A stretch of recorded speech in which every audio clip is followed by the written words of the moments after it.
Assalamualaikum warahmatullahi wabarakatuh.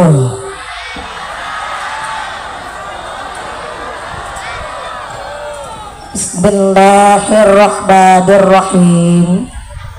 Alhamdulillahirabbil alamin.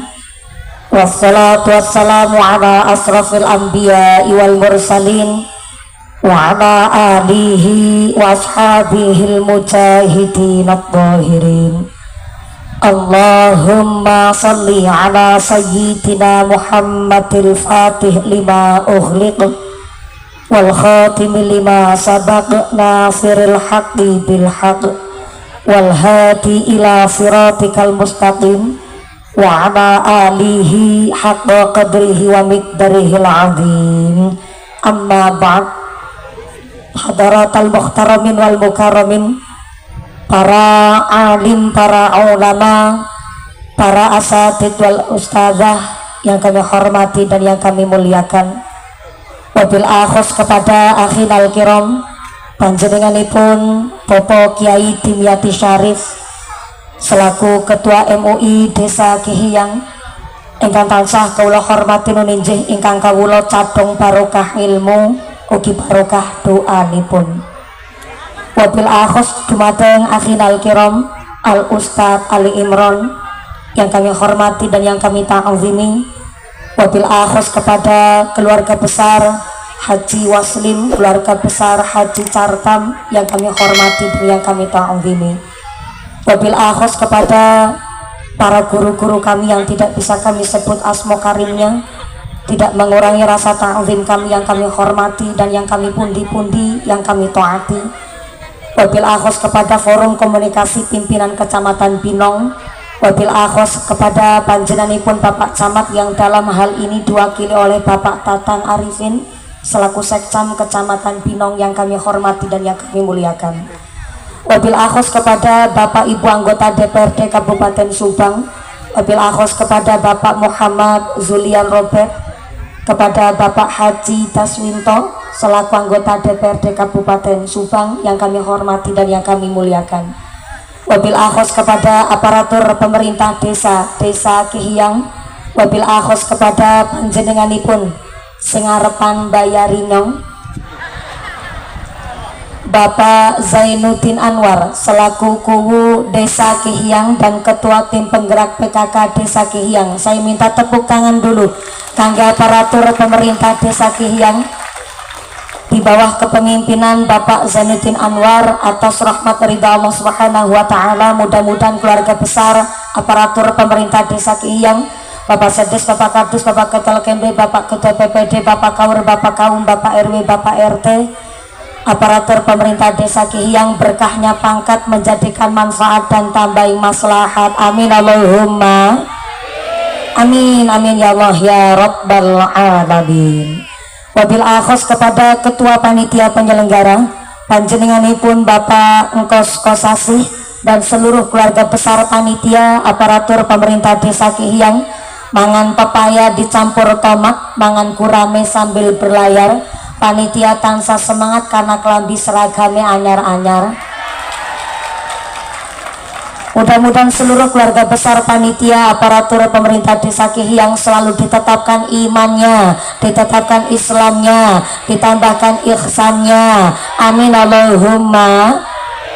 Wabil akhos kepada panjenenganipun Bapak Haji Endang Herdiana selaku Camat Compreng yang juga dalam hal ini hadir wonten ing Kihiyang ingkang tansah kula hormati nuninjih ingkang tansah kula muliakan. Wabil akhos kepada keluarga besar Tanfidia Surya Nahdlatul Ulama Ranting Kihiyang ataupun MWC Kecamatan Binong, Muslimat Nahdlatul Ulama, Fatayat Nahdlatul Ulama, keluarga besar Majelis Ta'lim se-Kecamatan Binong. Wabil akhos kepada keluarga besar Majelis Ta'lim di Desa Kihiyang. Wabil akhos kepada keluarga besar Gerakan Pemuda Ansor, rekan-rekan Banser yang kami hormati, Jamaah Maulid Jim Tuduror yang kami banggakan. Tak lupa kepada Ibnu IPPNU Karang Taruna, Ikatan Remaja Remaji Masjid Musola di Desa Kihiyang yang kami hormati dan yang kami banggakan. Wabil akhos kepada keluarga besar para Agnia Dermawan Donatur, Mudah-mudahan para agnia dermawan donatur diparingi sehat panjang umur yang manfaat yang barokah, diberikan mawaddah warahmah wasakinah semrambah kepada kita para jamaah, amin Allahumma. Wabil akhos kepada seluruh para tamu undangan yang ikut hadir pada pengajian malam hari ini, yang masih berdiri nantung ngadeg, muga-muga imami sing jejeg, yang pada lenggah gelasah, yang pada ahli ibadah, yang lagi sakit muga-muga ilang sakite, lagi meriang ilang meriange, lagi wudunen ilang wudune, lagi lara mata ilang larane, dikasih sehat walafiah, diberikan ghirah semangat ibadah Allahumma. Keluarga besar, santriwan santriwati, jombloan jomblowati, mbak kakung mbak putri, yang perawan-perawan muka-muka cepet payu lagi, sing bujang-bujang cepet payu rabi, sing duda randa enggal uli ganti, sing tua-tua moga-moga cepet entuk rezeki, enggal lunga kaji Allahumma. Sadayana para tamu undangan, Bapak Haji, Bu Hajah, para calon haji, para calon hajah, hadirin hadirat ma'al muslimin wal muslimat rahimakumullah. Sallu ala Nabi Muhammad. Gusti Allah ngendika akan pilih ul bifadlillahi wa birahmatihi fabidzalika falyafrahu huwa khairum mimma yajma'un. Ternyata rahmat dan karunia-Ni pun Gusti Allah kalau dibanding-bandingkan dengan harta yang kita kumpulkan, tentu lebih besar rahmat dan karunia-Nya Gusti Allah. Maka hari ini Pak Kepala Desa Bapakku Bapak Zainuddin dan seluruh panitia melatar belakangi pengajian hari ini adalah atas rahmat saking ngarsanipun Gusti Allah. Keluarga besar Kihiyang ngawontenaken sedekah ruwat bumi, ngawontenaken pengajian menyambut dan menyongsong datangnya bulan Rabiul Awal, dipun menika sesarengan keluarga besar masyarakat Kihiyang dengan warga masyarakat yang meriah, warga masyarakat yang guyup rukun dan semangat luar biasa. Sepina mali tepuk tangan dulu dong kangge panitia kita yang begitu luar biasa, sing keprok utangi lunas kabeh, yang aminya banter ketara utangnya akeh, moga-moga rezekinya yang barokah, amin Allahumma. Sebentar saya cek suara dulu sebelah kanan sana. Assalamualaikum. Yang ngaji di gelap-gelapan, halo. Iya, masih sadar? Alhamdulillah. Kebagian snack mboten? Ora kebagian snack. Saya mewakili kuwu Zainuddin mohon maaf nyun pangapunten kalau panitia bikin snack sampai 17.250 kasihan karunya kuwune kudu adol bengkok dingin Bu. Jadi ngapunten kalau nggak kebagian snack tetap ikhlas ge. Ikhlas ge. Ini bahasanya Jawa apa Sunda? Jawa apa Sunda? Jawa Sunda.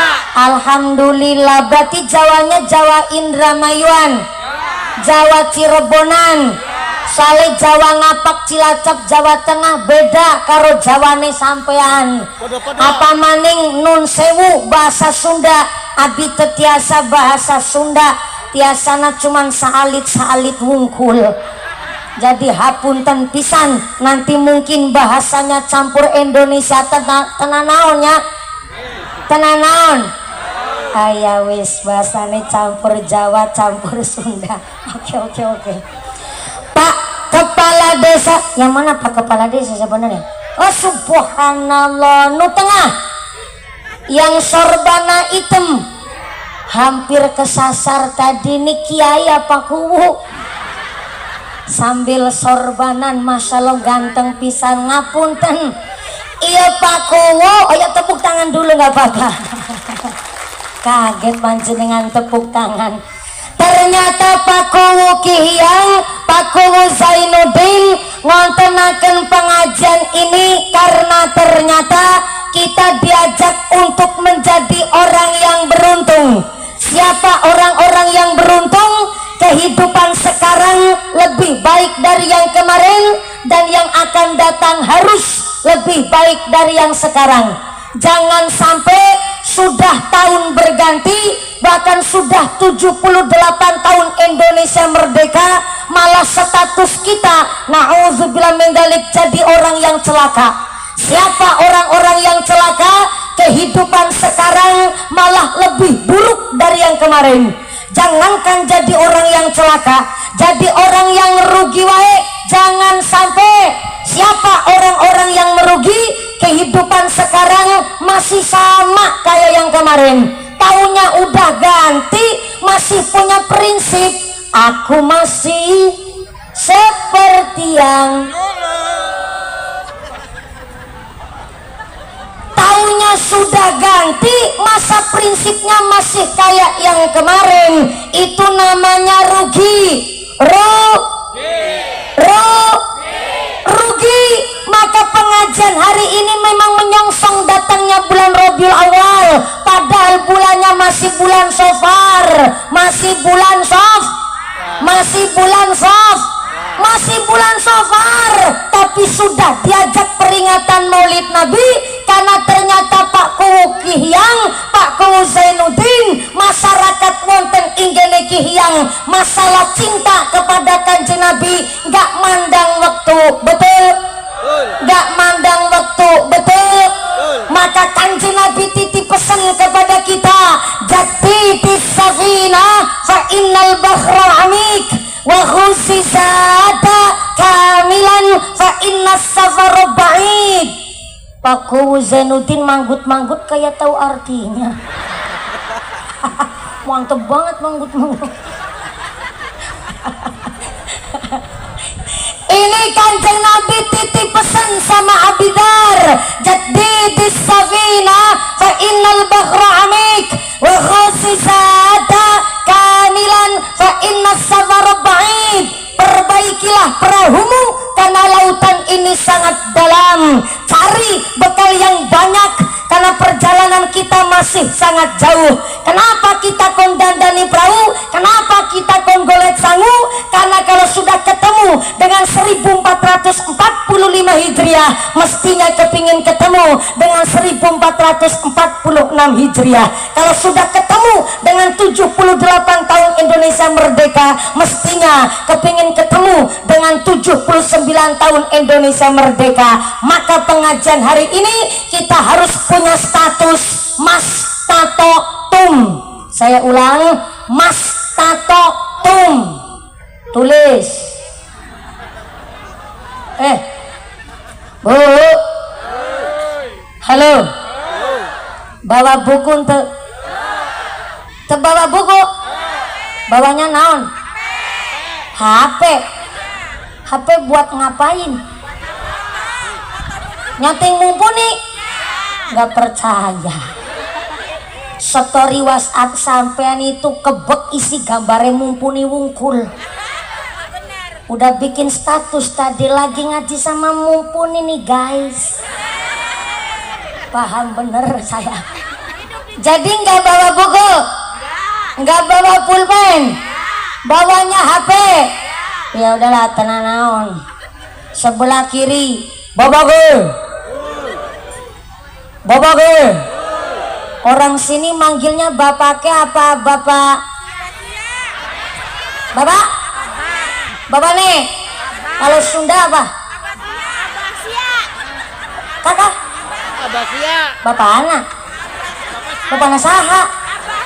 Oh, bapak anak barudak. Bapak Assalamualaikum. Bapak-bapak bawa buku boten? Boten. Bawa pulpen boten?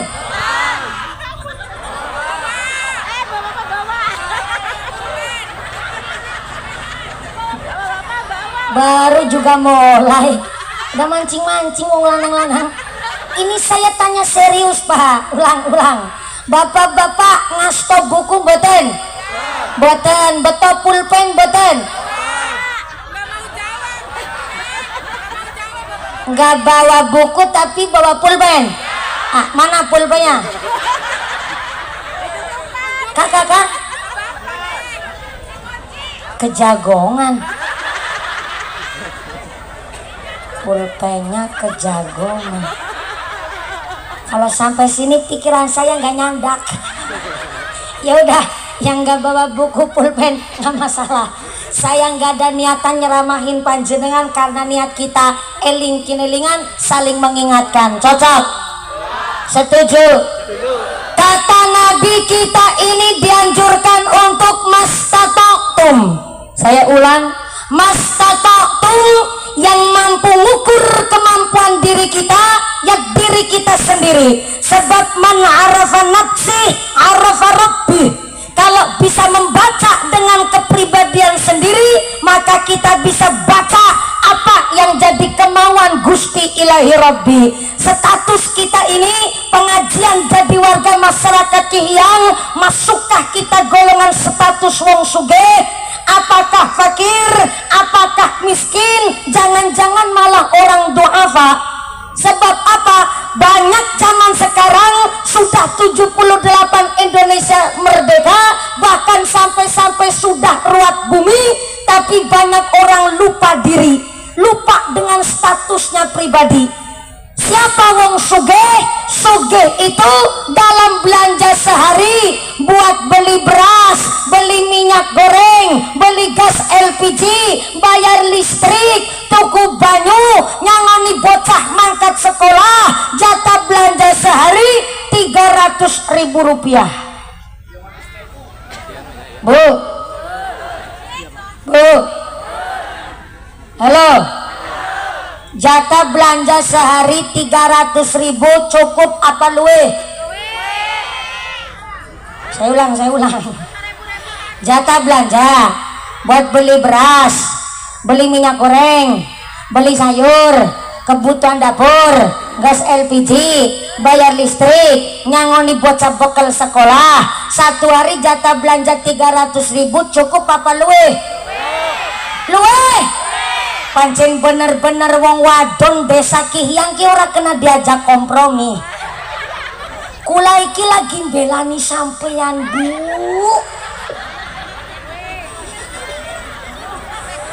Supaya jatah belanjane sampean ditambahi. Bener-bener ya. Berarti wong wadon desa Kihiyang jujur, qanaah, bahkan perempuan-perempuan solehah, tepuk tangan dulu dong. Mantep nih. Kudu bangga wong lanang Kihiyang. Jebule wong wadon-wadon Kihiyang ora gelem ngapusi, nggak mau ngebohongin suami. Jadi 300.000 jatah belanja sehari itu lebih. Oke, saya turunin dikit. Jatah belanja sehari 200.000 cukup. Oke, 300.000 luwe, 200.000 sedina cukup. Jadi 200.000 sedina buat jatah belanja ping 30 dina, berarti sama dengan 600 ki ngene ngitung kepimen sampe. Ora kerong rewangi aku nemen, Bu. 200.000 ping 30 dina sebulan sama dengan 6 juta. Yusartina nangarep sorangan banter salah. Jadi dalam sehari belanja 200.000, 1 bulan 6 juta. Maka kalau ada bapak-bapak kepala rumah tangga di desa Kihiyang dalam 1 bulan jatah pendapatan dapat gaji di atas 5 juta, itu tergolong kategori wong mampu alias wong sugih. Contohnya kuwu apa kades? Ya kades ya kuwu. Oke, kuwu Zainuddin. Mohon izin, Bu, saya mau tanya, Bu. Ini memang privacy, tapi ya masyarakat juga kudu ngerti. Maaf ya, Bu, kalau gaji kepala desa sebulan itu berapa, Bu? Subhanallah, senyumnya ke Zainuddin mencurigakan. Mau dijawab, soalnya sebelum jadi ku aja udah sugih, Bu. Tadi saya mampir ke rumah, Masya Allah mobilnya swidak rolas. Pating jelek gudak kakek nemen, ya Allah. Mobil nganti swidak rolas guys. Berarti sebelum jadiku memang udah sugih. Nah saya makanya mau tanya, gimana Bu? Gaji kepala desa 1 bulan itu berapa Bu? Gimana? 5 juta? Tapi kan kalau bengkok Bu. Ngomong-ngomong, kalau DPR ada yang datengin DPR? Yang mana Pak DPR? Ngacung dulu. Oh ya, batik merah Kaji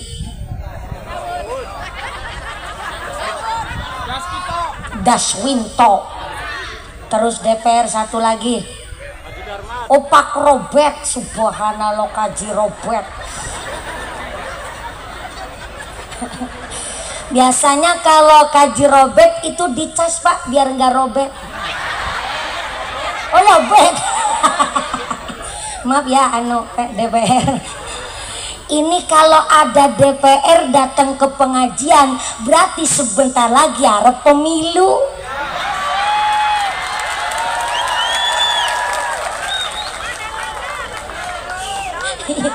Ya begitulah Pak, kebiasaannya DPR mah datangnya pas lagi harapan pemilu wungkul.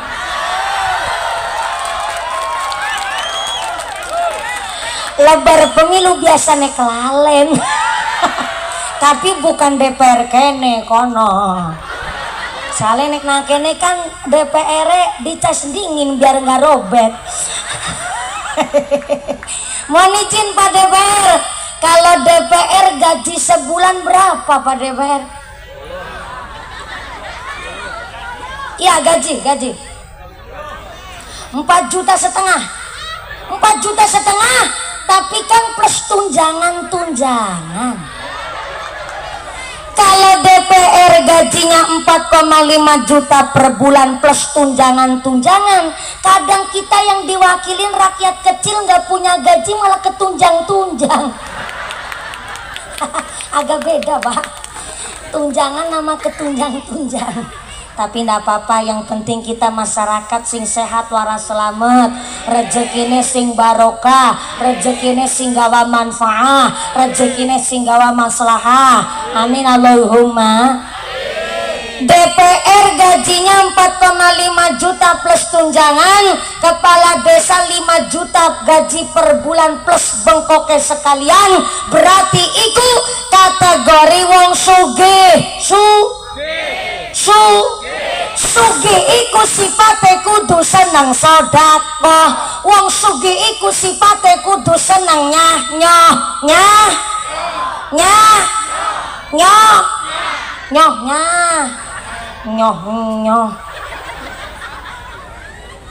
Wong sugih kudu seneng sedekah, sebab si fakir adalah orang yang sudah berusaha cari pekerjaan tapi nggak dapat pekerjaan, nggak punya lewian harta, nggak punya lewian warisan, nggak bisa nyambut gawe, iku kategori wong fakir. Miskin siapa? Miskin itu punya pekerjaan tapi gone kerja sedina, hasil sehari nggak bisa mencukupi kebutuhan sehari, itu namanya miskin. Du'afa siapa? Du'afa iku dhaif iku lemah. Jadi wong du'afa iku wong lemah apa nih? Kok syahwat bener-bener sebelah kanan kiri kira bisa diajak kompromi namanya. Lemah secara fisiknya, lemah mentale, lemah syahwat. Bisa-bisa nih kepikiran lemah syahwat. Wong du'afa iku lemah mentalnya, maaf, autis, keterbelakangan mental, maaf punten, itu masuk kategori wong du'afa. Tadinya memang maaf nih mentalnya sehat, tapi tiba-tiba stres hingga depresi berat mengakibatkan gemblung edan alias sinting binti kentir, iku masuk kategori wong du'afa. Ada lagi nih maaf, mentalnya sehat, tapi dari sejak lahir dia cacat, maaf kakinya buntung umpama, cacat tangannya buntung umpama, atau maaf matanya buta nggak bisa melihat, itu masuk kategori wong duafa. Wong fakir, miskin, duafa sifatnya harus sabar menerima, harus onaah nerima ing pandung, tapi ya kudu tetap ikhtiar semangat. Sing sugih sifatnya senang sodakoh, si fakir miskin kudu sabar nerima. Saya cerita begini tidak ada ingin membanding-bandingkan status strata sosial di masyarakat, betul. Tapi zaman sekarang banyak orang yang lupa diri, banyak orang yang statusnya kebalik-balik. Kalau berangkat ke kondangan, maaf sebenarnya pendapatannya masih kategori miskin, tapi nek mangkat kondangan gayanya kayak wong sugih, gelangi selengen dinggo kabeh, cincin ali-ali sekeong-keong, kalung dawane tekan budel, bisa wis nganggo jilbab anting-antingin nang jaba.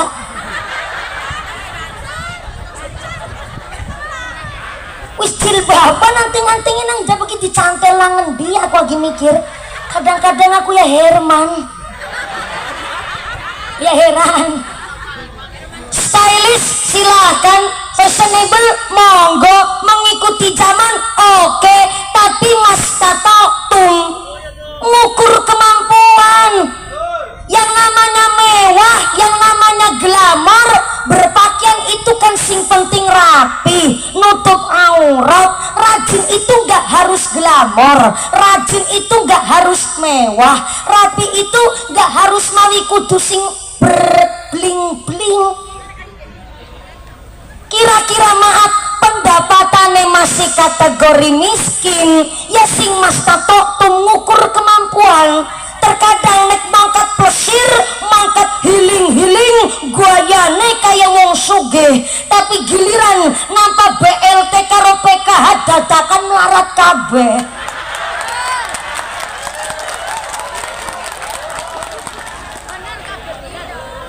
Ini maaf, memang di dalam rizki kita ada hak kita untuk bahagia.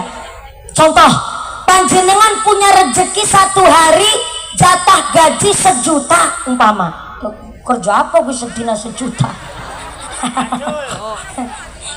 Nek mumpuni mau rasa dibanding nakaro DPR. Orang gaji paku wajah sebulan aduh karo amplopku sepanggung.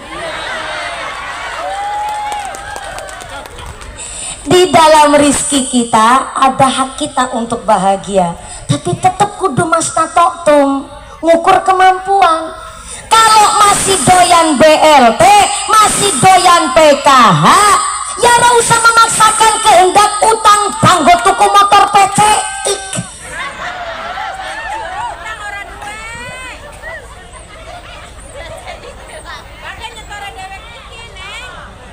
Ada sing jawab maning. Mumpuni urip-uripku,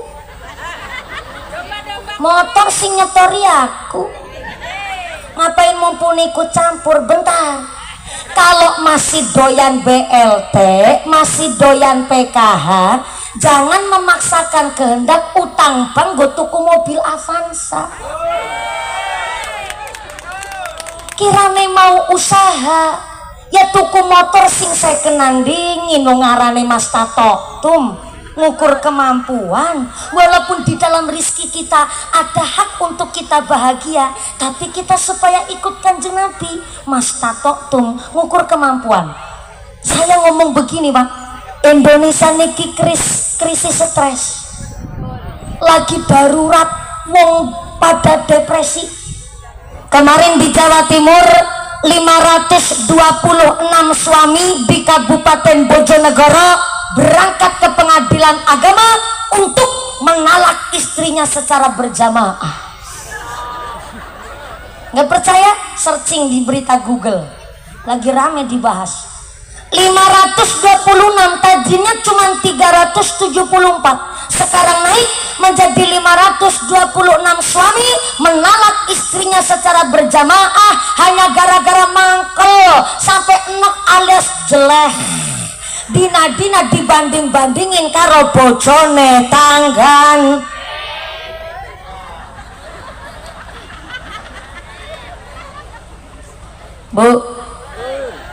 Bu, di dalam Arba'un Nawawi, i'mali dunyaka ka'annaka ta'ishu abadan wa'mali akhiratika ka'annaka tamutu ghadan. Bekerjalah sampean bagaikan akan hidup selamanya, tapi beribadalah sampean seperti bagaikan arep mati ngesuk. Sampai detik hari ini ternyata mayit-mayit di kuburan, ruh-ruh di alam barzah tiap hari berdoa. Apa doanya mayit-mayit di kuburan? Allahumma ja'al ahli min ahlil ibadah. Begitu keterangan di kitab Tanwirul Qulub. Allahumma ja'al ahli, ya Allah jadikanlah anak keturunan kami min ahlil ibadah, jadi keturunan yang pada rajin ibadah.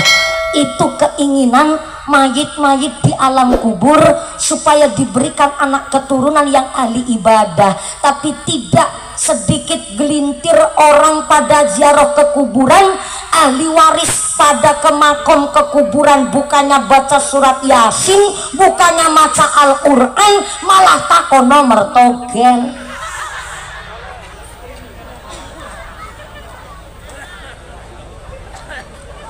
Herman saya.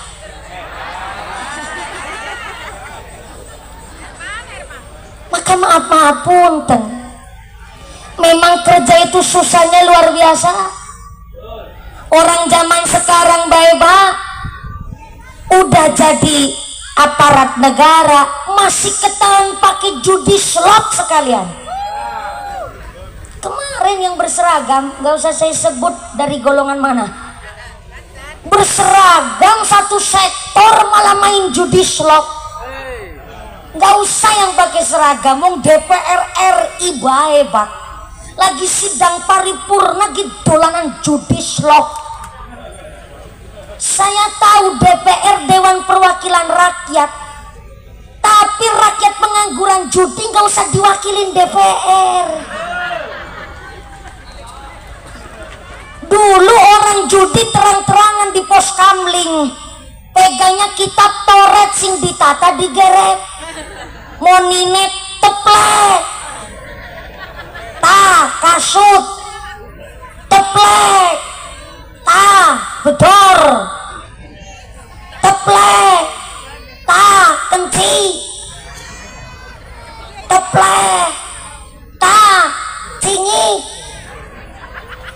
Ada bapak-bapak protes, lah mumpuni apal, kiai dilawan. Kiai mah kudu pinter cerita, nggak pinter cerita ora payu. Shallu ala Nabi Muhammad. Memang hari ini kerja susah banget, tapi kami harap sebagai pemuda generasi penerus bangsa, kalau kepingin punya anak soleh solihah, maka tolong carilah rizki yang baik, rizki yang bersih, rizki yang halal. Saya tanya begini, Bu, Babana, oh, jadi Bapana Sunda, ibu-ibunya Jawa. Ya. Punten Pak, saya mau tanya, sodakoh saya napa mboten? Saya, tapi gone sodakoh ternyata dari hasil duit korupsi. Maaf, ibarat wudhu tapi pakai banyu uyuh. Kira-kira wudhunya sah mboten? Wudhunya sah mboten? Mboten sah. Anak kita ngaji di pesantren, saya ente, saya, tapi antu kayak ngemodalin ngebiayain anak mondok di pesantren dari hasil mindah patok tanah tetangga. Gak mungkin menjadikan anak soleh solihah, karena innallaha yuhibbut tawwabina wa yuhibbul mutatahhirin. Allah cinta kepada manusia yang bertaubat, dan Allah cinta kepada manusia yang menjaga kesucian diri, baik kesucian pikir, kesucian pribadi, apalagi kesucian bab rezeki. Maka hari ini masyarakat diki yang rata-rata seorang petani, yang jadi petani nggak usah cilik hati, yang jadi DPR nggak usah pada GR, yang jadi kuwu orang usah menggebu-gebu. Jadi polisi angger menteng kelek ning tengah gili hati-hati malaikat sabun detik mentelengi. Yang jadi tentara ingat dunia sementara. Yang jadi mumpuni, yang jadi mumpuni bisa ngomongi kudu bisa ngelakoni. Ajajar koni bisa ngajar bisa ngelakoni. Salah kula karo belajar ngelakoni. Yang jadi petani, pedagang, kuli bangunan, tukang rongsok ibaratnya itu bukan pekerjaan nista. Saya ulang entah petani, pedagang, kuli bangunan, tukang deres sampai tukang rongsok itu bukan pekerjaan nista. Justru yang disebut nista mereka tikus-tikus kantor berdasi tapi mangan duit rakyat, baru yang disebut nista. Kenapa saya ngomong begini? Kanjeng Nabi dawuh di dalam kitab I'anatul Talibin juz 2 bahwa Kanjeng Nabi mengatakan afdalul mukasabi az-zura'atu, seutama-utamanya pekerjaan adalah menjadi seorang petani. Saya direwangin Bu, biar saya juga ngajinya semangat. Aduh sekang Cilacap Jawa Tengah tekan mene Bu. Niki kudu direwangi. Ngajinya mau sampai jam berapa nih? Jam berapa? Jam 2. Jam 2 subuh apa 12? Jam 2 subuh? Masya Allah. Saya naik jam 9, turunnya jam 2 subuh. Berarti ngajinya 4 jam. Ya Allah. Emang ada Pak Kiai ceramah sampai 4 jam? Bentar, saya mau cari pembelaan dulu nih. Mohon izin Kiai, ngapunten Kiai, para jengan, para ustadz, para guru-guru kami. Apakah sebelum saya di Kecamatan Binong aya pengajian Kiai mubalighah ceramah sampai 4 jam? Ada Kiai? Jangan jadi tukang kompor sampean. Kiai baru senyum udah jujur. Sing ngarepan bayari aku. Ngapunten ku Zainuddin, di desa Kiyang ada Kiai ceramah sampai 4 jam ada. Senyumnya Pak Ku mencurigakan. Ini senyuman ngebelain warganya soalnya. Arab dijawab anak ketara ngapusi mumpuni, dijawab ora kuatirnya syukur dipilih maning ya. Ada di sini Kiai ceramah 4 jam ada? Ada. Kiai siapa? Saha? Nyong mumpuni ceramah 4 jam. Iku ngundang apa ngontrak sampean? Mudah-mudahan sampai pun acara tidak ada halangan satu apa minallahumma sallu ala Nabi Muhammad. Maulaya salli ala habibikal Mustafa. Pantita bapur ge. Sampean disiapna nang burining nyong, gue kon go ngiringi nyong. Ana sholawat orang langsung ditaboy nyambut gawe. Maulaya salli ala habibikal Mustafa. Sallim ya Rabbi ala habibikal Mustafa.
Alhamdulillah. Begini kan semangat ditabuh sampai jam berapa tadi? Jam 2 subuh apa 12 bengi? Jam 2 subuh. Subhanallah. Iki grup rebananya namanya grup rebanan apa niki? Dalam Habuba dari Citra Jaya. Alhamdulillah, tepuk tangan dulu dong buat pemuda kita. Terima kasih ku Zainuddin panitia telah mengundang Habuba dari Citra Jaya. Alhamdulillah. Ini saya sawer dulu biar tambah semangat. Sami-sami giliran nampak saweran nampane banter. Ada sholawat enggak langsung ditabuh. Punten Pak DPR, Pak Kuwu, Kiai, Romo Kiai, panitia, saya ini seneng nyawer santri. Ini santri ya? Ya santri tapi rada tua sitik. Santri itu belajar mendawamkan sholawat. Namanya santri lagi belajar ta'alum, pondok pesantren lagi belajar istiqomah dalam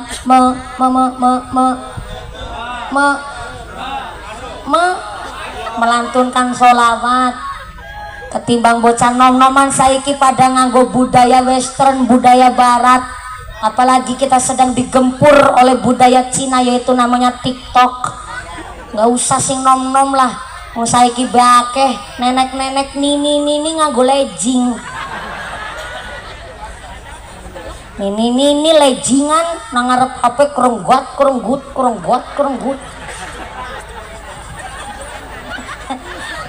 Sing guyu berarti kulina. Ini nganggo legging nangarep HP kerenggut. Ketimbang pada tiktokan kan mending nabi rebana, tambah sholawat, tambah mahabbah, tambah syafaat. Sepina lagi tepuk tangan dulu buat santri-santri dari kecamatan Binong. Alhamdulillah yang keprok bisa berangkat haji kabeh. Pengen berangkat haji? Udah daftar belum? Astagfirullahaladzim. Jadi pengen berangkat haji tapi belum daftar. Jadi judulnya mau kepingin wungkul. Ya sora papalah, mudah-mudahan bisa jadi Zuyuf Rahman Al-Mubarakun, jadi tamu agungnya Gusti Allah, bisa ziarah Mekah Madinah, bisa jadi Bapak Haji Ibu Hajjah.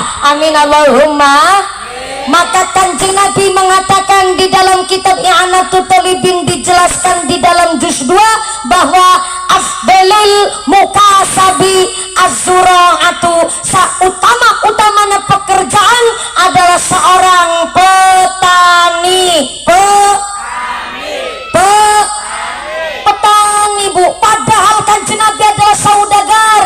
Kanjeng Nabi rikala kecil derek dados pengembala kambing, waktu remaja ikut paman jadi pedagang. Harusnya Kanjeng Nabi membuat hadis pekerjaan yang paling utama kudune pedagang.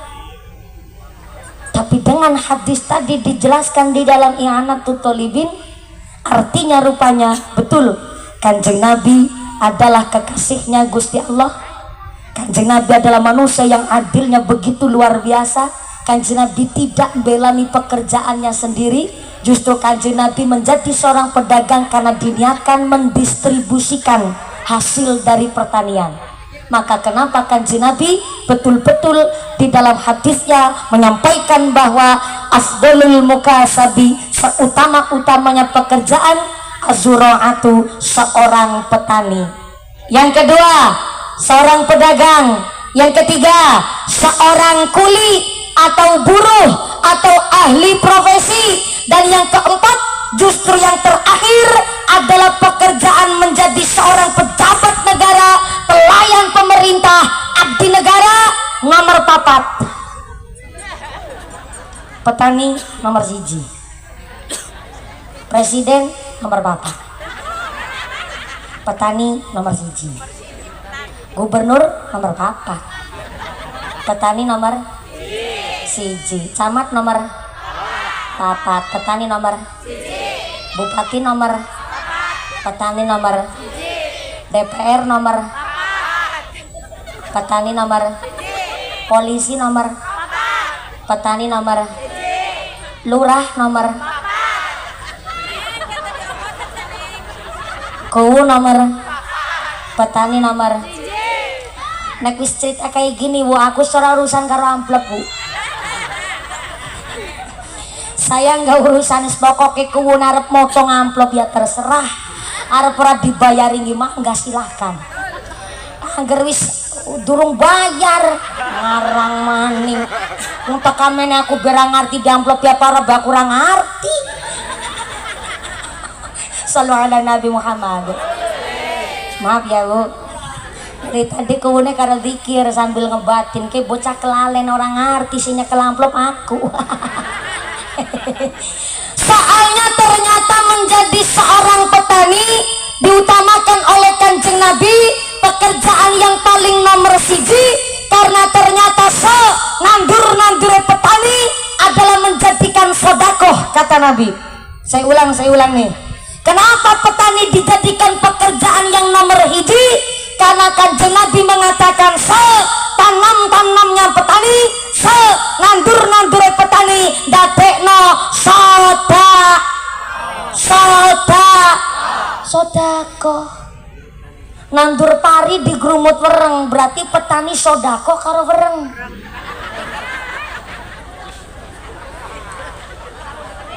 Nandur jagung di pangan manuk berarti petani sodako karo manuk. Nandur bolek di pangan tikus berarti petani sodako karo nandur petani dadekne sodako. Maka ternyata pekerjaan yang paling utama memang seorang petani. Mantep apa mantep? Keren apa keren? Tapi keren-kerennya menjadi seorang petani, anak-anak kita generasi bangsa Indonesia tahun ini gak ada yang cita-citanya kepingin jadi petani.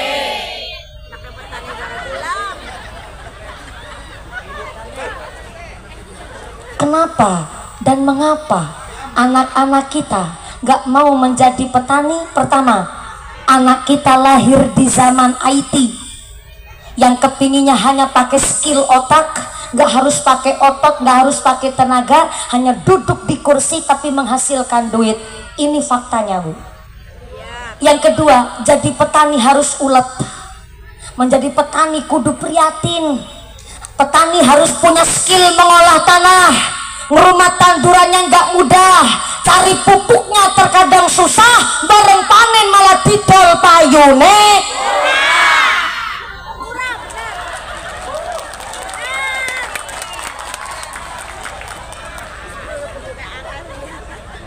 Pertanyaannya, di mana peran pemerintah?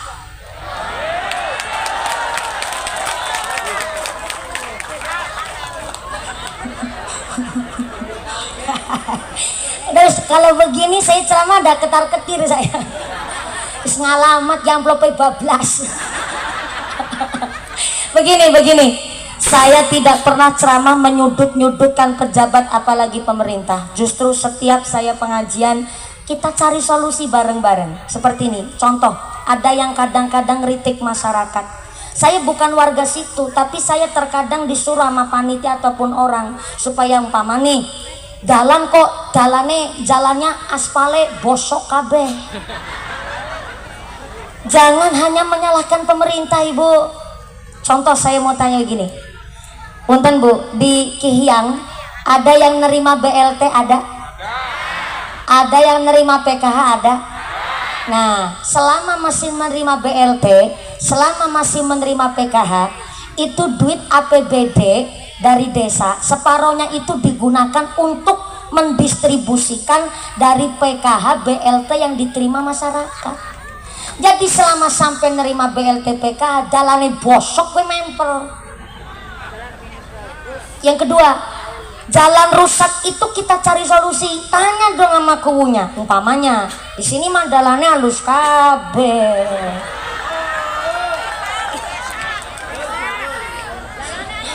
Umpama nih, jenengan tanya sama RT-nya, tanya sama kuwunya, boleh tanya sama Pak Camat. Di sini camatnya ada dua, Camat Compreng sama Camat Binong.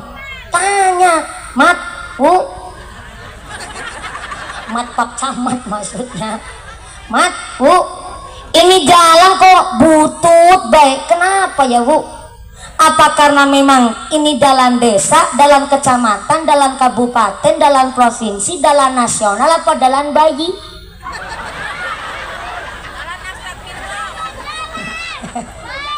Yang kedua, ini jalan udah pernah dijandanin kok rusak bayi ya Bu?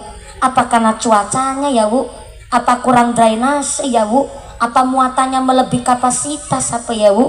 Apa masyarakatnya yang kurang menjaga? Apa tanahnya yang labil? Apakah tanahnya memang tanah bergerak? Apa memang struktur konstruktur tanahnya memang ini jalannya memang susah dibangun ya Bu? Anda tanya sama pemerintah, jangan hanya menyudutkan, termasuk makin ini saya sampaikan adanya pemerintah nanam kelompok tani di masyarakat, adanya irigasi, betul. Ini maaf sedikit saya cerita. Cilacap adalah salah satu kabupaten terluas provinsi Jawa Tengah. Dan kami Cilacap itu pernah menjadi lumbung tani nasional. Karena memang lumbung padi kami pernah juara 1 tingkat nasional paling bagus dan paling banyak untuk masalah bab pertanian di wilayah padi. Tapi Pak, pemerintah niku ya memang saya udah buat irigasi tuh. Dibikin irigasi baik pakai jembatan layang ataupun dari ngodek tanah, ngeduk tanah, bikin kali dan lain sebagainya, bikin drainase. Tapi ternyata dari pemerintah juga ngasih sosialisasi, kalau 1 tahun panen padi 3 kali, maka diharapkan 2 kalinya adalah padi dan 1 kalinya adalah palawija. Karena ternyata ketika tanah selalu dipaksa untuk menghasilkan, tanah itu panas, maka jangan salahkan gampang terserang wereng dan lain-lain, sehingga akhirnya dari pemerintah ngasih bibit tuh, ada bibit kacang hijau, bibit kedelai. Ada juga petani yang nakal, udah nerima bibit kedelai, udah nerima bibit kacang hijau, malah dijual sekalian. Sebenarnya pemerintah pun baik Pak, cuma terkadang kurang sosialisasi. Di negara-negara maju, contohnya Jepang, antara sayur dan daging mahal sayurnya ketimbang dagingnya. Saya diundang sampai negara Taiwan, gak usah tanya pakai bahasa apa, bahasanya xie ni hao ma mahauni. Saya diundang di negara Taiwan dan saya disuguhkan di restoran halal di sana. Tetap antara daging dan sayur mahal sayurnya ketimbang dagingnya. Di Australia antara sayur dan daging tetap mahal sayurnya ketimbang dagingnya. Maka kemarin petani di Washington DC Amerika Serikat protes kepada pemerintah. Apa kata petani di Amerika Serikat? No farmers, not a country. Bahasa Cilacap asli tuh. Ketawanya sampai nggak percaya nemen ya Allah. Kata petani di Washington DC, no farmers, kalau nggak ada petani, not a country. Tidak mungkin terjadi adanya satu negara. Kenapa sampai petani ngucap begitu? Karena ternyata katanya pemerintah mau mensubsidi pupuk, nyata nih masyarakat petani arep tuku pupuk kudu nganggo kartu tani. Niatnya bagus pemerintah bikin kartu tani itu supaya masyarakat petani sing sugih ngerti mana pupuk bersubsidi, mana yang tidak, mana pupuk sing wong ora duwe, mana sing pupuk sing dituku nang wong sugih. Cuma terkadang pemerintah kurang sosialisasi, pemerintah lupa rata-rata petani iku wong tua-tua, wong kluthuk zaman bahola. Terkadang zaman dulu Bu, bukan zaman dulu aja, petani zaman sekarang lah wis tua-tua arep tuku pupuk kudu nganggo kartu tani, arep tuku pupuk nganggo aplikasi. Arane wong ta barang ngerti aplikasi di panganan apa.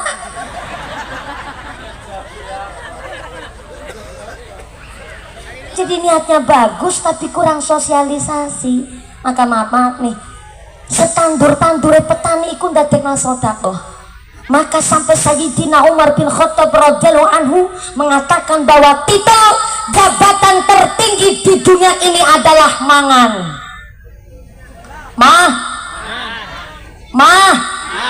Mangan cara kene apa?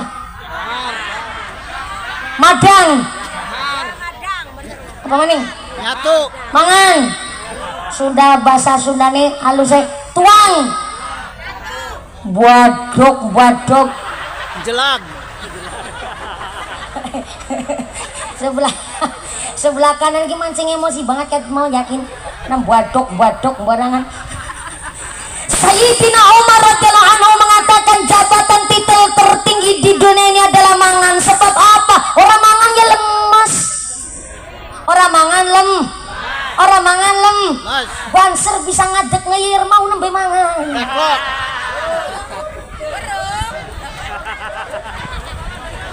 Lama lagi banser lagi meteng 8 bulan setengah aja. Nembe mangan mau senek entok telu. Sebegitu daif kita manusia. Pak polisi pakai seragam ganteng, gak mangan lemas.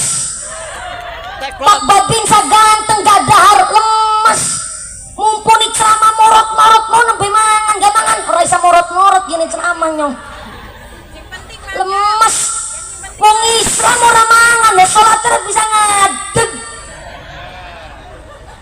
Bahkan orang Indonesia punya semboyan, kalau belum makan nasi namanya belum waduk maning jelag nek durung mangan segara nih durung mangan waduk nek durung mangan sega arane durung mangan lah. Pak Presiden makannya nasi dasarnya dari beras dari gabah singandur gabah petani, berarti ternyata sampai presiden pun sing disodakoi ternyata Pak Presiden dar nasi, Pak Presiden disodakoi nang petani. Tepuk tangan dulu dong.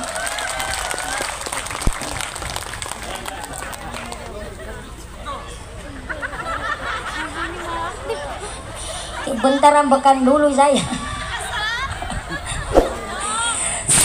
Nandure petani dadekno soda. Oh, inilah kenapa Kanjeng Nabi membela kita masyarakat yang pekerjanya menjadi seorang petani. Maka yang udah jadi DPR nggak usah kecewa begitu, Pak. Pak Robert kecewa banget ya Allah. Apa saya nggak nyalon jadi DPR ya? Ada di petani bayi macul di tadi. Nggak usah bingung begitu Pak DPR. Yang udah jadi DPR, jadilah DPR yang jujur. Yang jadi kuwu, jadilah kuwu yang jujur. Yang jadi polisi, jadilah polisi yang jujur. Yang jadi tentara, jadilah tentara yang jujur. Jenengan udah pokoknya sholat 5 waktu, ora korupsi, is cukup gitu. Saya ulang. Enggak usah mau sholat tahajud Pak, biar yang sholat tahajud para kiai. Saya ngomong beneran Pak. Oke, jadi umarok, jadi pejabat, is cukup sholat 5 waktu, sholat Jumat. Jenengan ora usah mau datak puasa Senin Kemis. Ben yang puasa Senin Kemis kiai baik. Kuwu DPR sholat 5 waktu, sholat Jumat, ngakoni dadi jujur, dadi wong sing ora gelem korupsi, wis cukup. Wih kayak gedok bae wis cukup.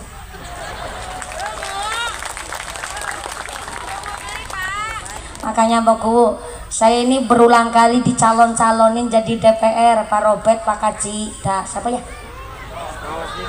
Daswinto. Pak Sekcamnya dateng gak nih Sekcam Binong? Oh ada, oke Pak Sekcam ya. Yang jadi sekretaris camat, ada camat comot.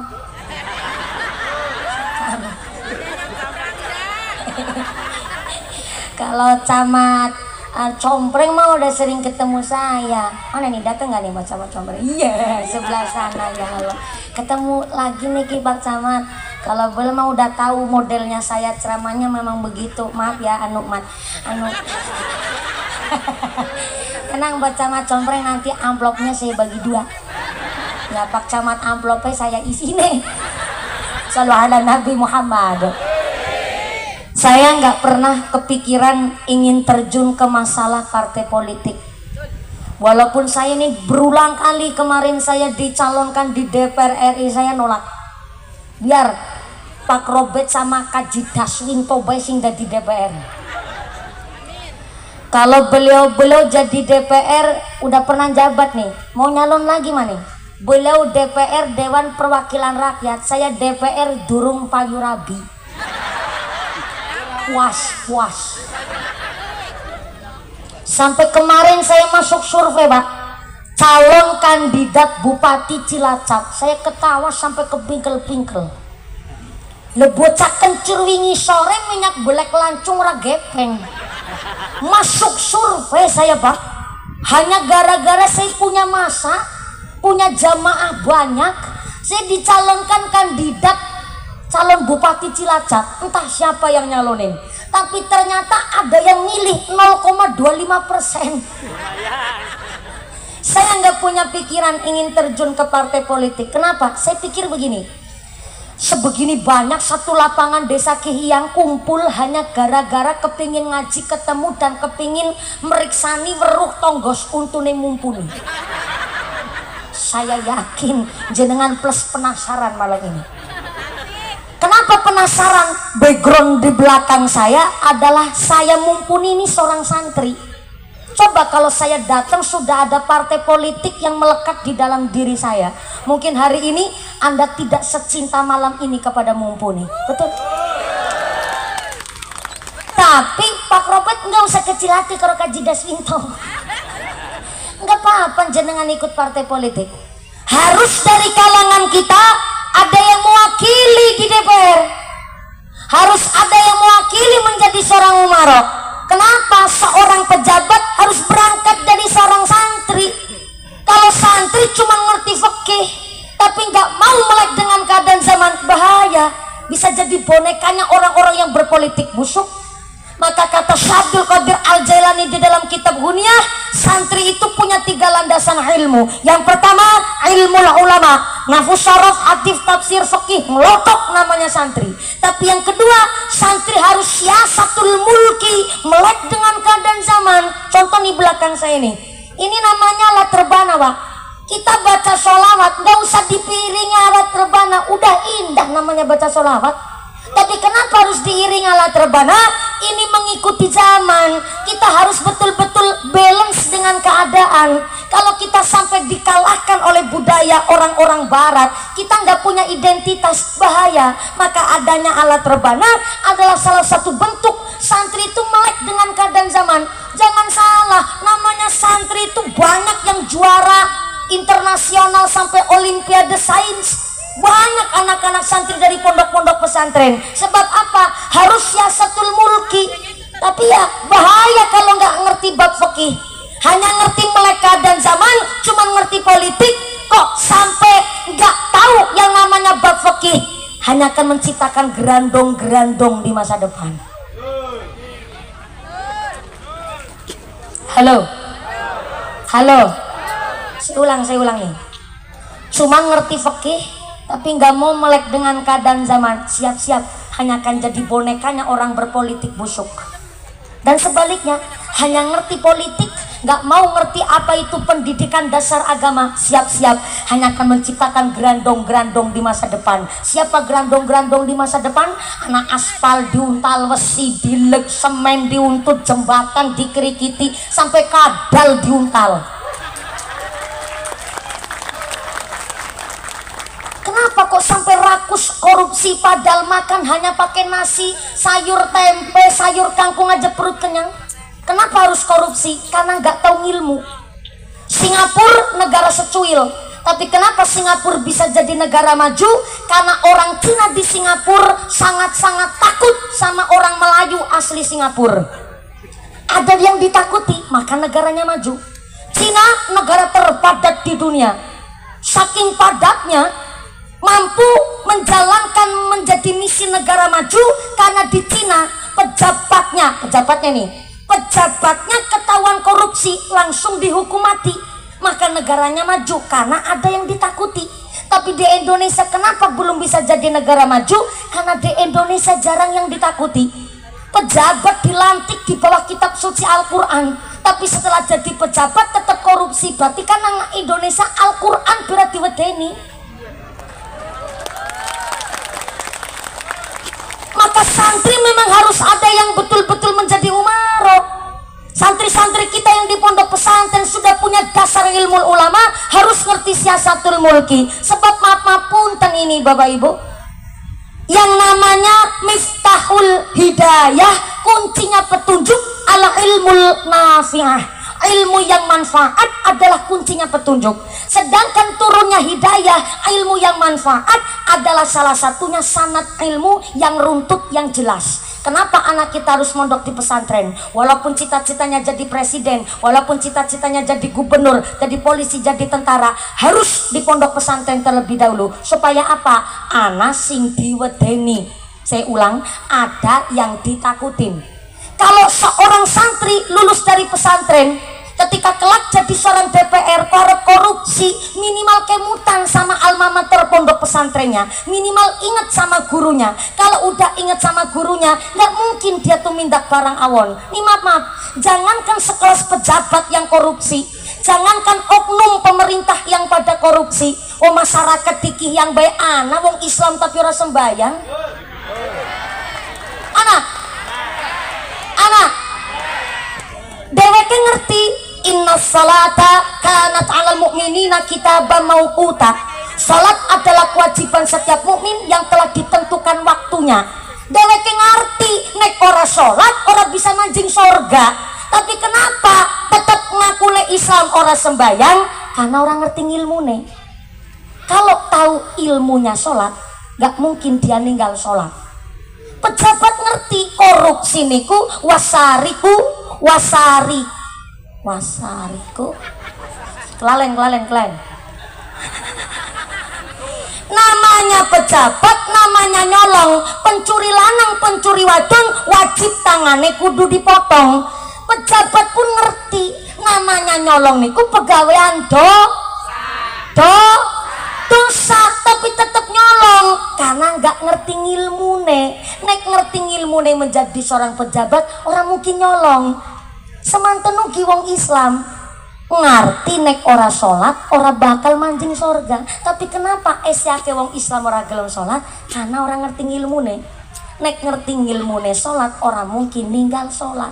Nek seorang pejabat ngerti menjadi pejabat niku apa ngilmune, orang mungkin korupsi karena ngerti ngilmune menjadi seorang pejabat. Inilah kenapa panjenenganipun Bapak Zainuddin selaku kepala desa nyuwun idi pangestu kepada panjenengan semua.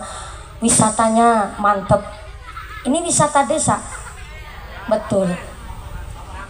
Taman, ya berarti kan tempat wisata desa juga. Tempat wisata desanya oke. Pembangunan secara mentalnya, masalah pendidikan nyuwun didukung oleh panjenengan. Masalah bangun bab materi, insya Allah Pak Zainuddin ahlinya. Tapi membangun mental itu yang lebih penting. Ibarat begini, di dunia ini gak ada senjata berbahaya. Gak percaya? Tanya sama Pak Polisi sama Pak Tentara. Napa niku pistol? Napa niku bedil? Anu Pak Polisi bawa pistol nggak? Bawa. Pak Tentara bawa bedil? Oh nggak bawa. Oke. Gimana? Saya tanya Pak Polisi ngapain sampai niku campur?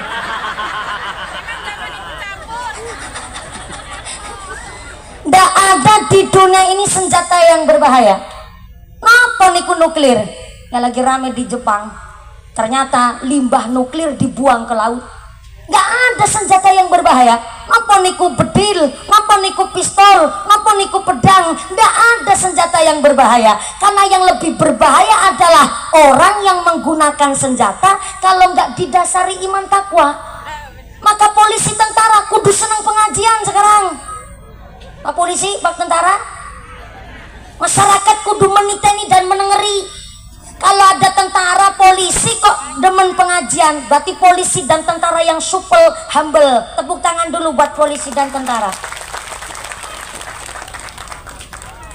Soalnya polisi tentara tiap hari berkecimpung megang yang namanya alat senjata, memegang kewenangan sebagai aparat negara. Kalau mentalnya nggak sehat, gampang dor tapi nggak tanggung jawab.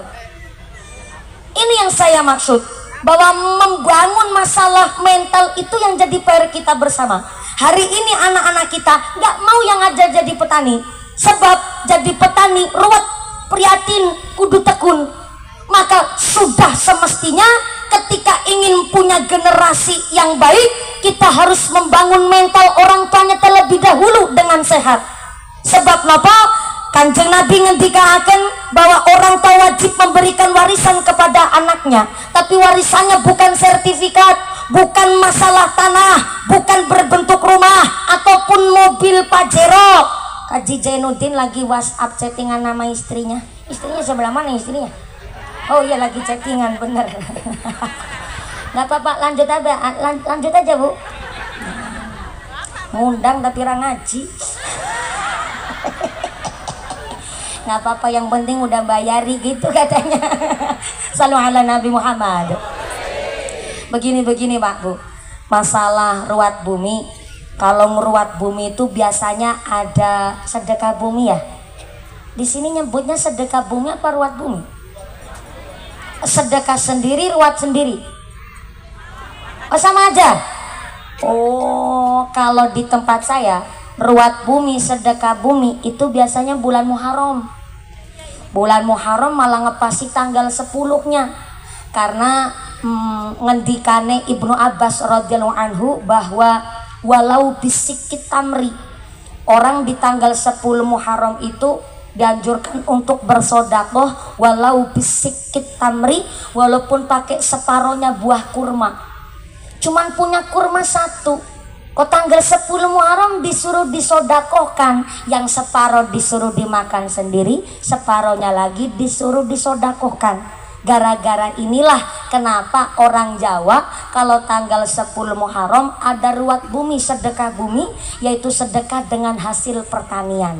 Makanya kalau di tempat saya ruat bumi itu biasanya tanggal 10 Muharram, ngepasi pas lagi hari Asyura tanggal 10 bulan Muharram.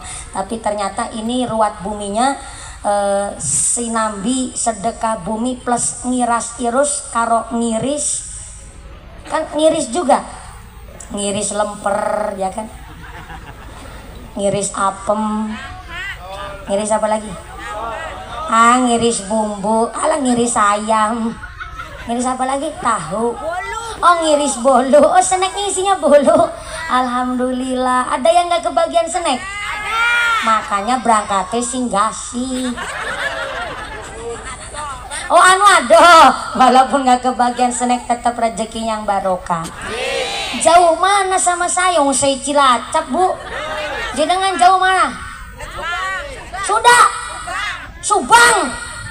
Ini juga di Subang saya ngaji. Oh Subangnya Subang kota.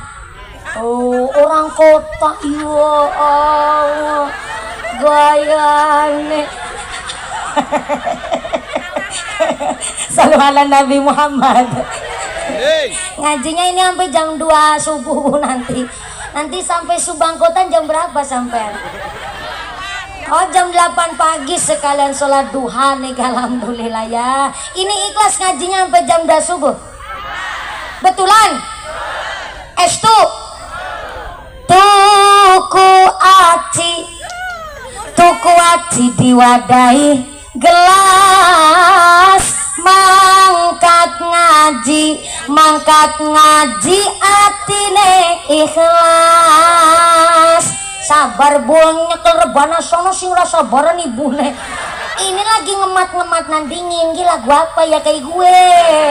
Ora sabaran. Tenang, sabar.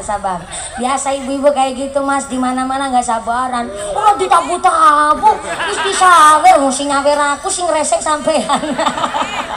Sabar.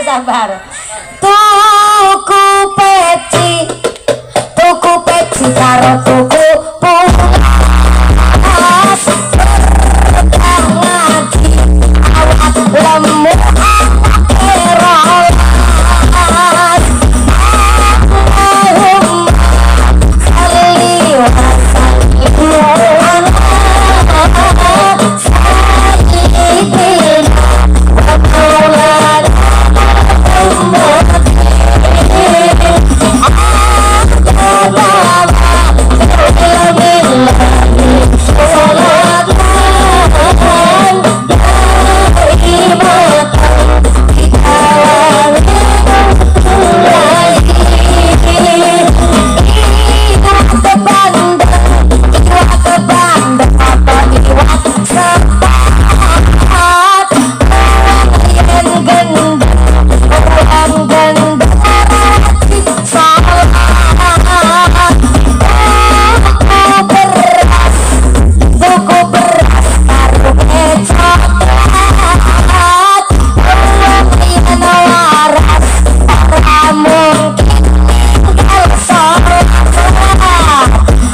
bojone berkah. Amin. Duweku aling ibadah.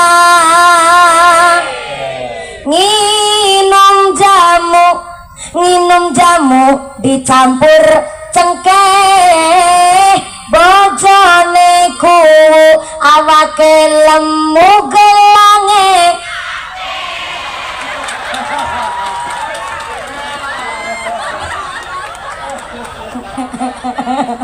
Saiki bojo-bojo pejabat pada pinter nek kaji ngaji karo mumpuni gelange diprotoli kabeh. Ya ora apa-apa, aman, ora gelangan ya Bu Guru.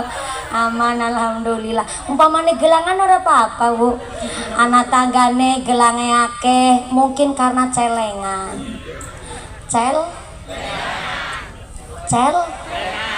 Celengan.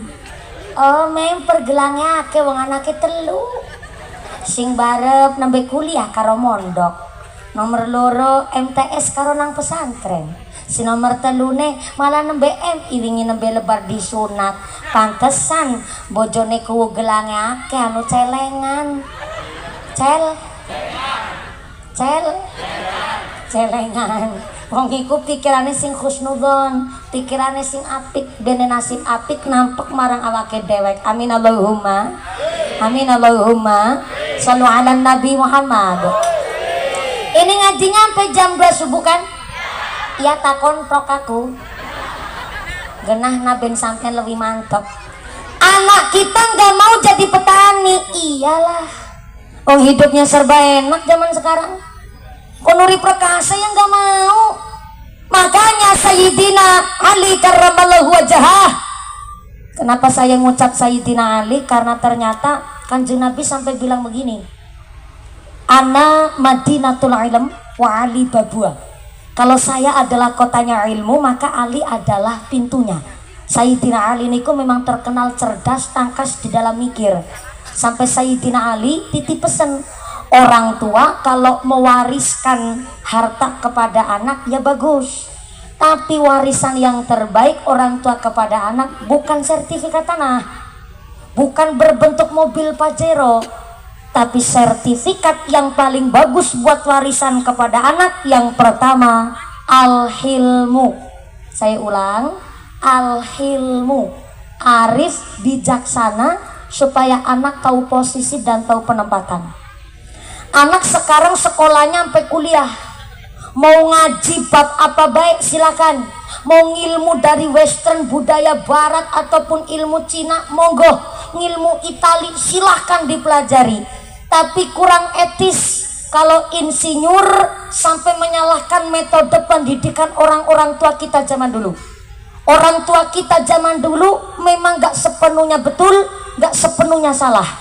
Contoh nih, orang tua kita ngedidik anak pakai bahasa tasawuf. Nok, ajan jagongi bantal, nek jagongi bantal mengkobokonge wud. Bisul. Jebule kembar ya karo unen-unen nang Cilacap ya. Nok ajan jagongi bantal, nek jagongi bantal mengkobokonge wudunen. Ini takut ada orang Sunda nggak tahu bahasa Jawa, saya translate pakai bahasa Indonesia. Anu neng jangan bahasa Sundanya ngedudukin naon? Calik. Neng jangan ngadiukan anggel, betul. Ini saya anu lagi belajar pakai bahasa Sunda. Neng jangan ngadiukan anggel. Kena bisul. Iya, nek bahasa kan ada ngadiukan, ada calik, ada calik, ada duduk, Ada diuk. ada ngadiuk. Neng jangan ngadiukan anggel.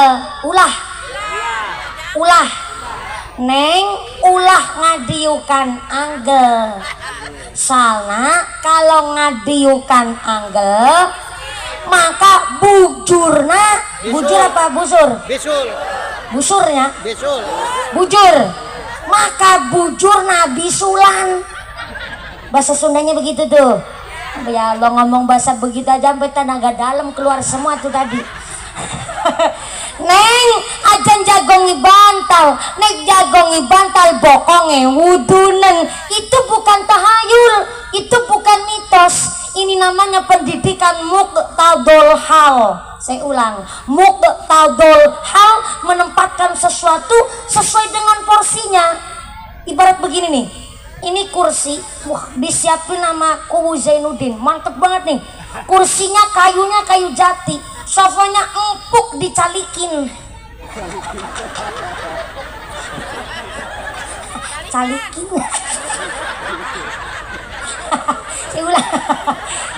saya ulang. Ngomongnya campur Sunda jadi belepotan kayak bahasa planet Mars.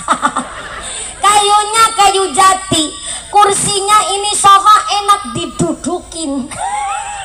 Didudukin, enak dijagongin. Maka mumpuni ngaji di kursi sofa supaya nyaman, ngajinya enak, ngajinya suwe. Politik ini, kursi politik, makanya nggak saya dudukin lagi. Soalnya belum didudukin aja jenengan ngaji mintanya jam sampai jam 12 subuh, apalagi kalau didudukin politik nih Bu.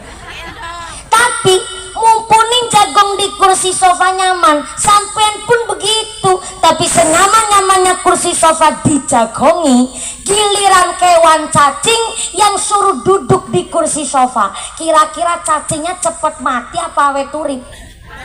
Cepet mati. Wong apa? Bukan digebuk. Dijagongin. Jangankan digebuk, jangankan dijagongi, cacing ditaruh di kursi, ini mestinya cepet mati udah gonggonane.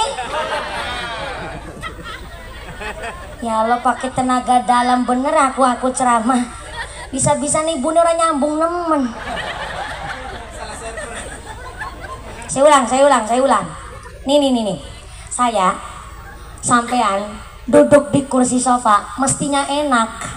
Karena apa? Memang panggonane Bu, tempatnya kita memang jagung nang kursi sofa. Jangankan di kursi sofa, jenengan duduk praktis, bokonging lemprak sikliatis. Di situ beket mau sejam punjul be sampean menang lah pamaning kon jagung nang kursi sofa. Nyaman nggak? Nyaman, karena memang tempat kita Bu. Tapi senyaman-nyamannya kursi sofa dijagongi menungsa, giliran kewan cacing disuruh duduk di kursi sofa. Jangankan digebuk, cuman ditaruh di kursi sofa aja cepet mati. Sebab apa? Bukan tempatnya, duduk panggonane. Kayak gue Yusartina.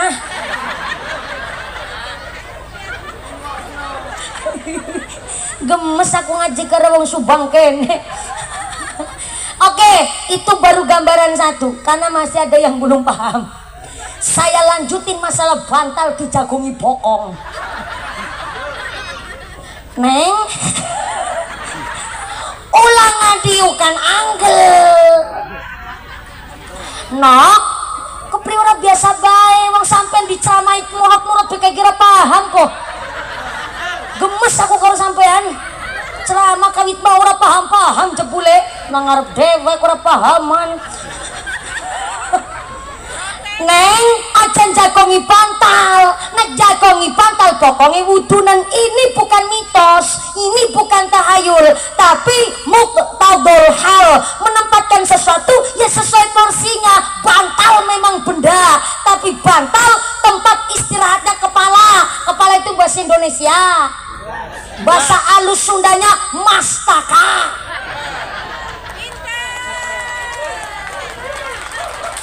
Bahasa halus biasa sirah. Bahasa kiyang sini apa? Baru pertama ini ada pengajian jamaah ngendas-ngendasna bunai iki nembe anake. Modele wong kihiyang pancen. Tepat organ tubuh yang sangat penting. Saking pentingnya ini kepala. Orang yang paling penting di desa Kihiang namanya kepala kepala bukan dengkul desa. Orang yang paling penting di sekolah namanya kepala bukan model sekolah. Bahkan kita masih bisa disebut manusia sebab masih ada kepalanya. Bukti nyata tengah malam Kuwu Zainuddin kerawuhan tamu. Ada yang ketok-ketok pintu jam 12 malam, bareng dibuka pintu nenang Kuwu Zainuddin. Maaf, tamunya sikile buntung. Maaf, tangannya juga buntung. Maaf, matanya juga buta. Setelah Pak Kuwu melihat tamunya disabilitas, orang duafa, akhirnya dipersilakan masuk oleh Pak Kuwu, dikasih makanan, dikasih minuman, bahkan oleh Kuwu Zainuddin tamunya yang disabilitas dikasih sodakoan. Kenapa? Karena Kuwu Zainuddin terkenal Kuwu yang dermawan.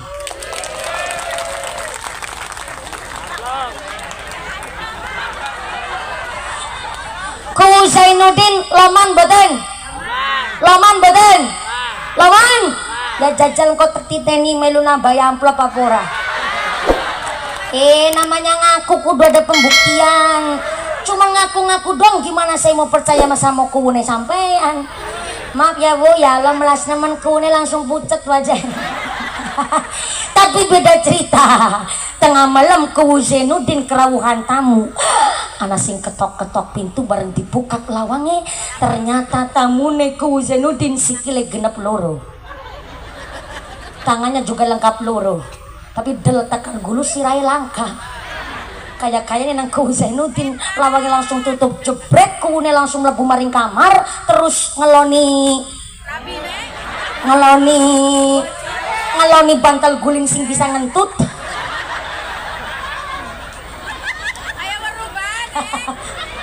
Kuwu Zainuddin sambil bilang sama istrinya, "Ayang Embeb." Buku jawab, "Iya Mas aliran listrik." Aku nembe baru anak Kuwu ireng nemen ya Allah. Ya iki Kuwu Kihiang.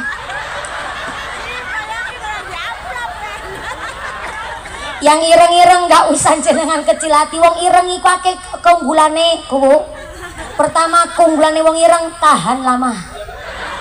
Yang kedua, anti gores, ora gampang lecet Bu. Dan yang ketiga, wong ireng dek keunggulan ora gampang luntur. Nangisor lampu ya ireng,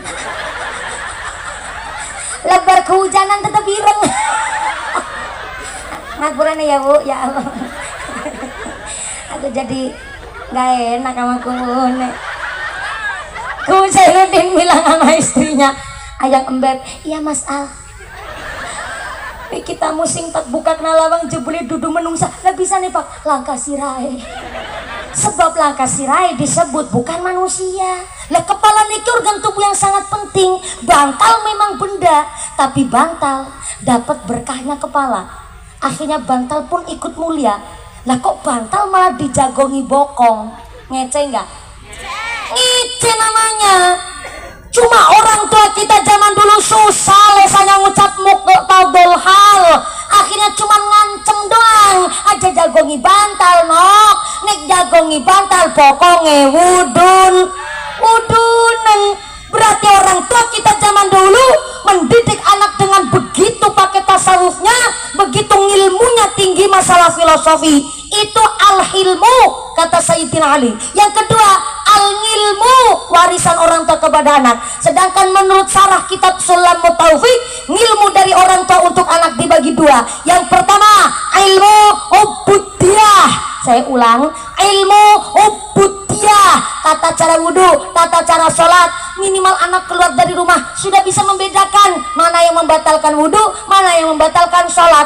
Ilmu ubudiyah wajib diajarkan orang tua kepada anaknya. Yang kedua, belum bisa disebut orang tua yang gugur kewajibannya kepada sang anak apabila orang tua belum mengajarkan ilmu asasul kasbiyah fil bait. Saya ulang, ilmu asasul kasbiyah fil bait, ilmu tata cara nyambut gawe pekerjaan di dalam rumah. Entah anaknya wong sugih, entah anaknya wong melarat, entah anak wadon, entah anak lanang, orang tua wajib mengajarkan anaknya tata cara nyekel sap. Saya agak dibantu Bu, biar saya ngajinya semangat. Ulang.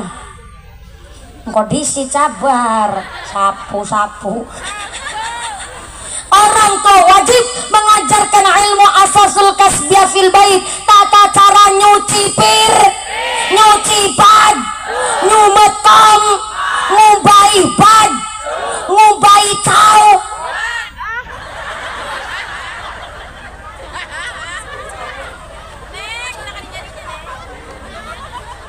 Jangan hanya gara-gara saya ngucap ngubai cawat saya dicap kasar, dicap vulgar, karena ada yang lebih vulgar ketimbang diucap. Siapa? Anak bocah, dia sudah balik, dia sudah mukallaf, membedakan mana yang benar mana yang salah, tapi nyatanya celana dalam esi dicucik nanang ibune. Anak bocah kene kayak celana dalam esi dikumbah-kumbah nanang mamane anak ke siapa?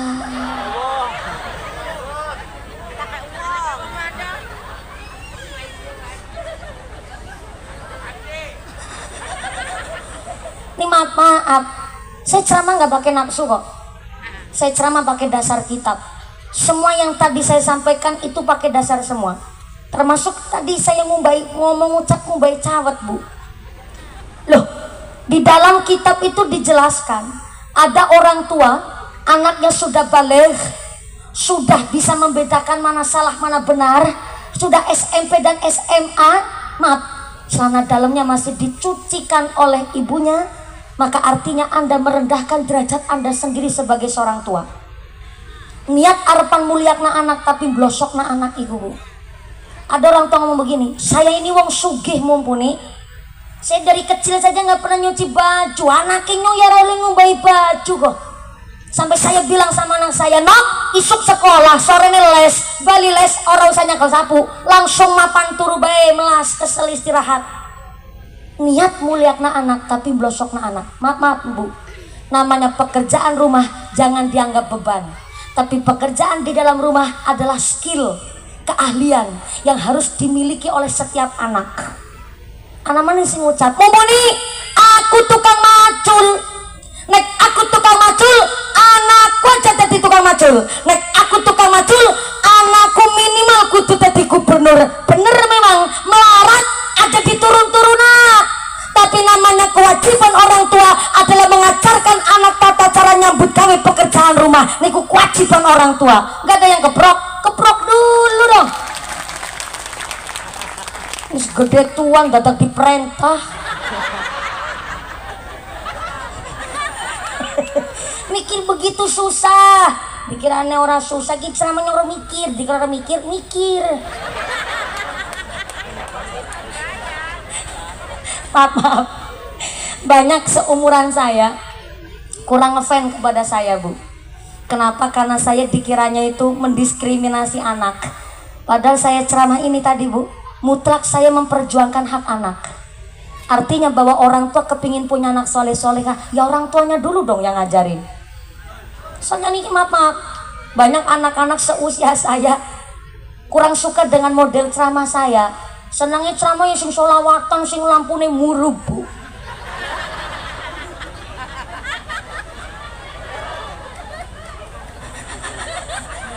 Dan dikiranya oleh anak-anak ataupun panitia seumuran saya ya begitu, kepinginnya solawatan lampunya dimatiin, lajeng pakai flash HP, terus yang solawatan begini ceramah 2 jam full solawatan.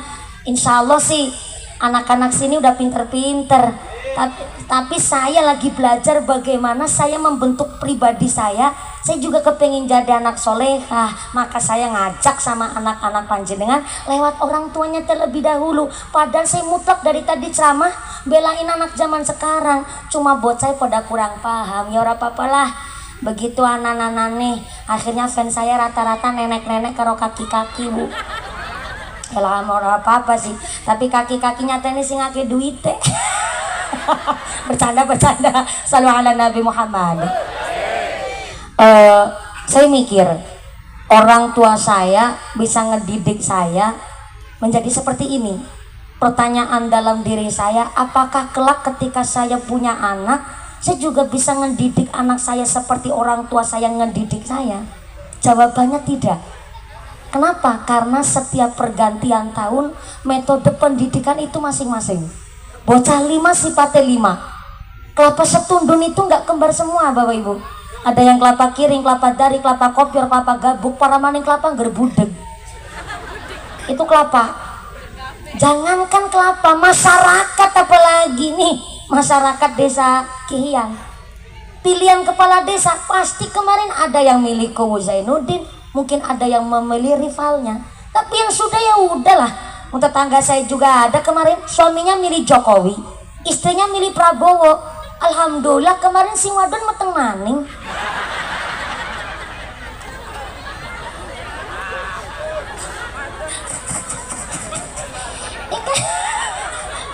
Ya kan gak masalah kan, yang penting kan hamil sama suaminya. Selalu ada Nabi Muhammad. Masalah perbedaan itu mah nomor sekian, yang terpenting kan tujuan kita adalah dalam kemaslahatan. Betul? Betul. Maka punten-punten Ibu, anak juga begitu. Anak 5 sifatnya 5, mental orang masing-masing. Lah orang tua zaman sekarang bingung mau ngedidik anak bagaimana caranya. Dikerasin dikit aja nggak boleh anak zaman sekarang. Masalah bapak parenting, ya Allah, bahasanya parenting zaman sekarang. Orang tua ngegentak anak gak boleh. Disentak dikit katanya mentalnya anak terguncang. Padahal ibunya cuma ngasih shock attack. Apaan tuh shock attack? Anak digentak biar dia tahu LDK, latihan dasar kepemimpinan, biar nggak letoy. Digentak dikit biar punya jiwa kepemimpinan. Ibunya cuma bilang aja kayak gue. Bocah ngejawab, mama jahat.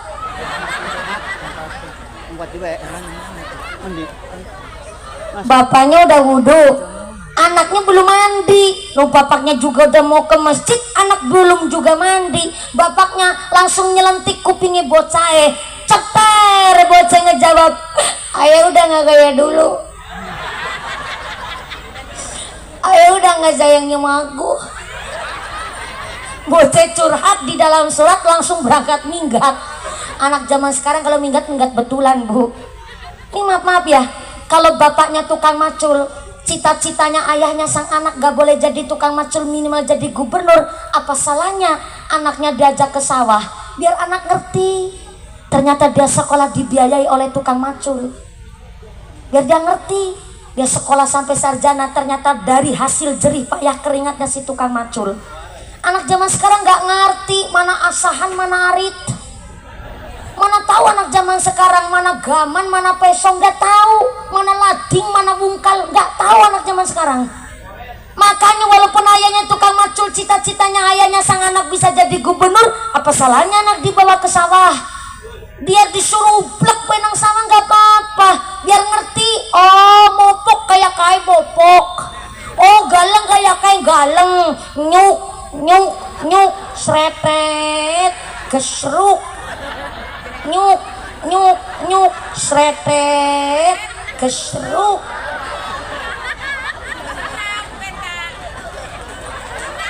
Oh keplok dulu nggak apa-apa, silakan keplok tangan.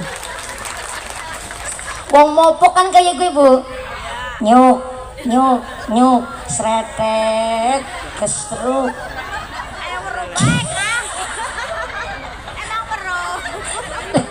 Apal ya jelas apal, wong saya juga anaknya orang tani. Dari kecil saya tahun 2001 kelas 1 SD umur 5 tahun saben pulang sekolah saya disuruh angon kambing sama bapak saya. Mbek saya kambing saya 40 teluk lanang kabeh, sing wadon mau ngaku tok. Serius. Zaman sekarang, orang zaman sekarang saya ceritani begini gak percaya. Kenapa? Karena melihatnya pas sekarang udah dikit agak glowing. Pas dulu saya kecil dari Pangon Wedus irengnya kayak Kowo Zainuddin.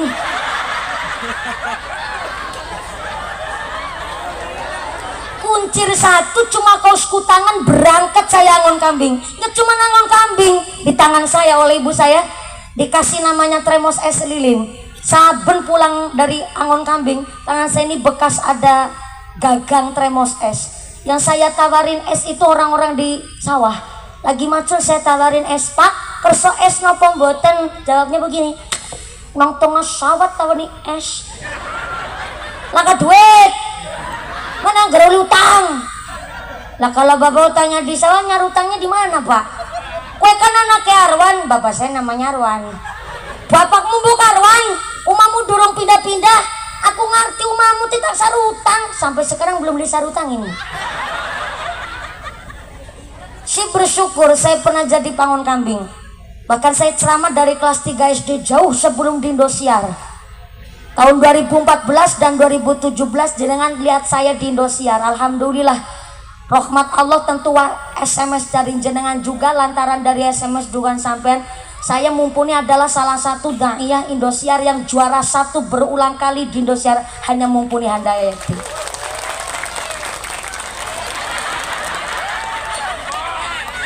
Nggak apa-apa sesekali pamer karawang kihiyang. Jujur saja Bu, saya berpikir begini, pendidikan orang tua zaman dulu nggak selalunya betul, nggak selalunya salah. Bapak saya pas mulang saya ceramah, kiai saya yang ngajarin bab dalilnya, bapak saya yang bikin materi, dan saya yang menyampaikan di masyarakat. Dulu saya ceramah kelas 3 SD umur 8 tahun. Saya nggak model yang Assalamualaikum warahmatullahi wabarakatuh. Nggak gentleman menurut saya. Dan bapak saya sudah membentuk saya dari sejak kecil. Saya langsung disetelin kasetnya Allahyarham Al-Mahfulah Kiai Haji Zainuddin MZ. Jadi saya udah angker dari dulu.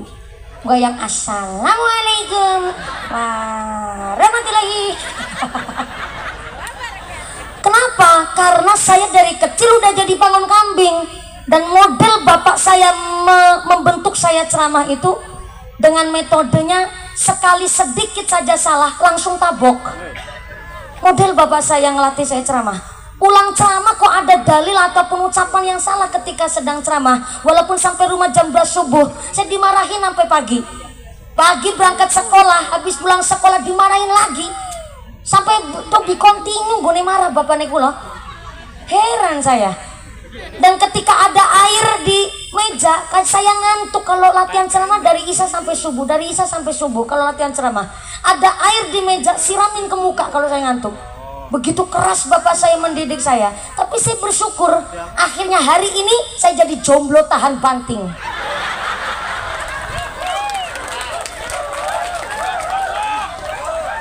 Saya berpikir lagi, niki tentu rahmatnya Allah Bu, ridha Allah. Kalau saya dulu kecil nggak jadi pangon kambing, mungkin Allah belum tentu hari ini merahmati saya. Saya ceramah kuat satu hari 3 kali dengan durasi ceramah rata-rata 2 jam, paling sedikit 1,5 jam. Saya baru pulang dari Sumatera Selatan, belum istirahat, langsung berangkat tadi pagi. Saya pengajian dari Cilamaya Karawang. Dari Cilamaya saya pindah ke sini. Dari sini besok pagi saya di Larangan Brebes. Sorenya di Brebes, malamnya di Brebes. Belum pulang ke rumah. Tiap hari begitu. Coba kalau saya dulu nggak dikamplengin sama bapak saya, mungkin hari ini saya nggak mampu Pak. Ceramah berdiri, belum duduk ini saya, belum minum pula saya.